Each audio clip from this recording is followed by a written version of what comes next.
नमस्कार दोस्तों, कैसे हैं आप। मैं आपका एक बार फिर से स्वागत करता हूं हमारे और आपके चैनल डिवाइन पीडिया पर और आशा करता हूं कि आप अपने परिजनों के साथ स्वस्थ और सुकुशल होंगे।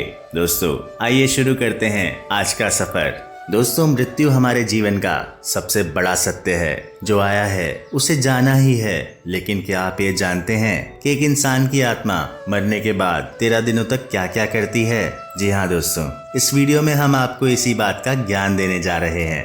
वीडियो अच्छा लगे तो इसे लाइक और शेयर जरूर कीजिए और बेल आइकन दबाकर चैनल को जरूर सब्सक्राइब कीजिए। दोस्तों, मृत्यु के बाद मनुष्य शरीर की आत्मा 13 दिनों तक अपने ही घर में रहती है।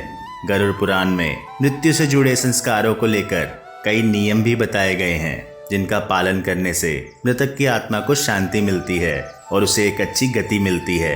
दोस्तों, गरुड़ पुराण में जन्म से लेकर मृत्यु और उसके बाद आत्मा के सफर तक के बारे में कई बातों का वर्णन किया गया है।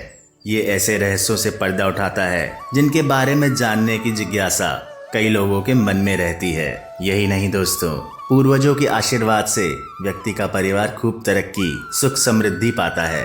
गरुड़ पुराण के मुताबिक मृत्यु के बाद मनुष्य के शरीर की आत्मा 13 दिन तक अपने ही घर में रहती है। इसलिए मृत्यु के बाद 13 दिनों तक कई संस्कार भी किए जाते हैं। मृतक की आत्मा के लिए रोज भोजन निकाला जाता है। इसके बाद 13वीं की जाती है और पिंडदान भी किया जाता है। दरअसल मृत्यु के बाद यमदूत आत्मा को तुरंत अपने साथ यमलोक ले जाते हैं, जहां उसके कर्मों का हिसाब किया जाता है और फिर 24 घंटे बाद आत्मा फिर अपने घर लौट आती है।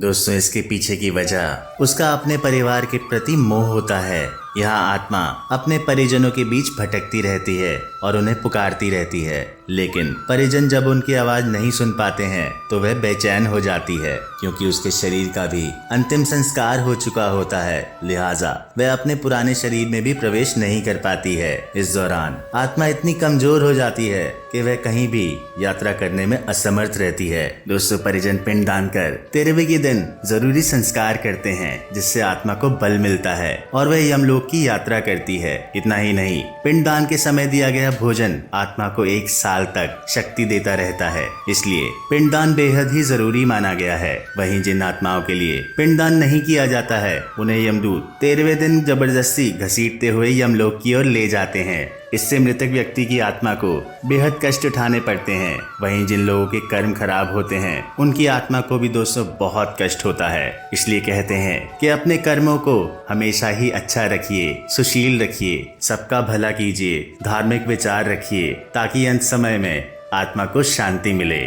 इसी विचार के साथ मैं कहना चाहूंगा कि भगवान आपका बहुत बहुत भला करे। दोस्तों, धन्यवाद अंत तक बने रहने के लिए।